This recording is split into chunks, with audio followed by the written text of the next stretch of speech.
Porsche brand की सफलता के पीछे एक काली कहानी है और इसे समझने के लिए हमें उस समय में वापस जाना होगा जहां यह सब शुरू हुआ था। 1898 में फर्डिनेंड पोर्श ने दुनिया में एक नया करियर शुरू करने के लिए अपनी नौकरी छोड़ दी थी और उन्होंने सबसे तेज और अन्य कारों के लिए सबसे जबरदस्त वाहन डिजाइन बनाने लगा।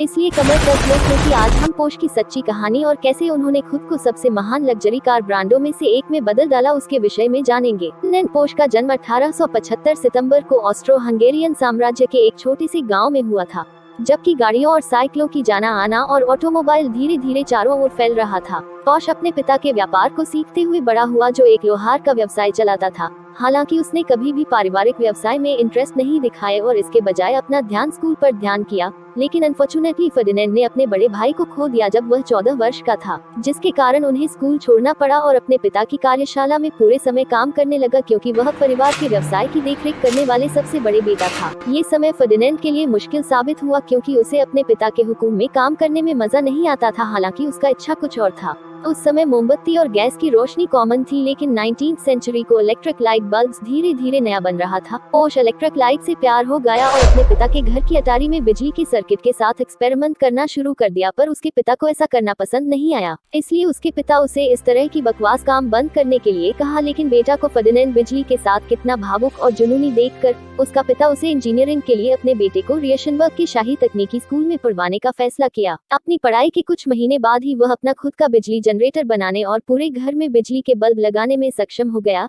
इस समय उसके पिता अपने बेटे की टैलेंट को नजरअंदाज नहीं कर सकते थे और इसलिए उन्होंने आखिरकार हार मान ली और उसे अपने रास्ते पर चलने दिया।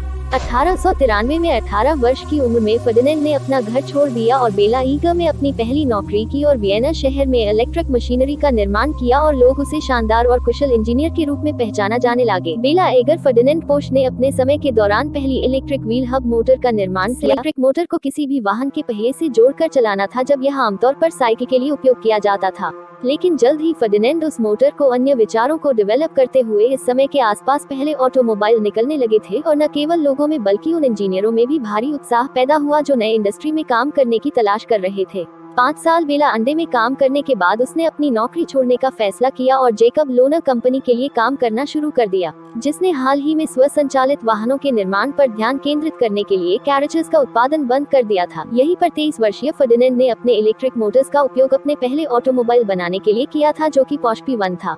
इस इलेक्ट्रिक कार पूरी तरह से एक लकड़ी की गाड़ी का उपयोग करके बनाई गई थी और इसकी लगभग 39 मील की रेंज थी, लेकिन यह उतना ही प्रभावशाली था जितना कि भारी शीशे वाली एसिड बैटरी कार केवल 21 मील प्रति घंटे तक जा सकती थी। ओडर ऑटोमोबाइल ऑस्ट्रो डैमलर माया 1908 कंपनी में उनका समय उनके करियर में एक बड़ा कदम साबित हुआ, जिसकी स्पीड 85 माइल्स पर आवर था। 1922 में फर्डिनेंड पोर्श ने एक ranking car Austro Daimler Sasha बनाया, जो कि लोगों को बहुत पसंद आया। 1928 में फर्डिनेंड पोर्श ने अपने युग की सबसे तेज और सबसे बड़ी sports car Mercedes Benz SSK बनाया, जो कि 200 से 300 हॉर्स पावर में चलने लगा। 1933 में एडोल्फ हिटलर जर्मनी के चांसलर बने और ऑटोमोबाइल में विशेष रुचि ली। उन्होंने पोर्श सहित देश के सर्वश्रेष्ठ कार इंजीनियरों की भर्ती की और एक महत्वपूर्ण बैठक के इसलिए 1934 को पोर्श और उसकी टीम ने सबसे सफल कारों का निर्माण काम करना शुरू कर दिया।